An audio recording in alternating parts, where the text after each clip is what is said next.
ಅದನ್ನ ಗಮನಿಸಿದ ಮೇಲೆಯೇ ಅಧ್ಯಕ್ಷರಾಗಿರ್ತಕ್ಕಂಥ ವಿಜಯೇಂದ್ರ ಅವರು ಒಂದು ತೀರ್ಮಾನಕ್ಕೆ ಬಂದರು.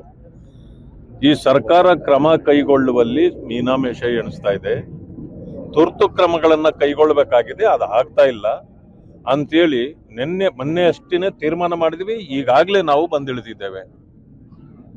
ಏನು ಉಸ್ತುವಾರಿ ಸಚಿವರುಗಳಿರ್ತಾರೆ ಅವರವರ ಜಿಲ್ಲೆಗಳಲ್ಲಿ ಹೋಗಿ ಅವರ ಉಸ್ತುವಾರಿ ಕಾರ್ಯವನ್ನು ಮಾಡಬೇಕು. ಸಂಕಷ್ಟದಲ್ಲಿರ್ತಕ್ಕಂಥ ರೈತರಿಗೆ ಸವಲತ್ತುಗಳನ್ನು ಒದಗಿಸ್ತಕ್ಕಂಥದ್ದು, ಅವರ ಸಮಸ್ಯೆಗಳನ್ನು ಪರಿಹಾರ ಮಾಡಬೇಕಾಗಿದೆ.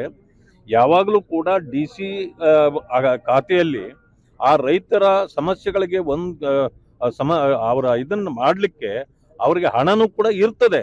ತಕ್ಷಣಕ್ಕೆ ಅದನ್ನು ಮಾಡಬೇಕು. ಅದಾದ ಮೇಲೆ ಕೇಂದ್ರದ್ದು ಕೂಡ ಬರ್ತಕ್ಕಂಥದ್ದು ಬರ್ತದೆ, ರಾಜ್ಯದಿಂದ ಏನು ಮಾಡಬೇಕು ಅದನ್ನೆಲ್ಲ ಮಾಡಬೇಕು. ಆದರೆ ಯಾವ ಸಚಿವರುಗಳು ಕೂಡ ತಮ್ಮ ಜಿಲ್ಲೆಗಳಿಗೆ ಹೋಗ್ತಕ್ಕಂಥ ಪರಿಸ್ಥಿತಿ ಇಲ್ಲ. ಯಾಕೆಂದ್ರೆ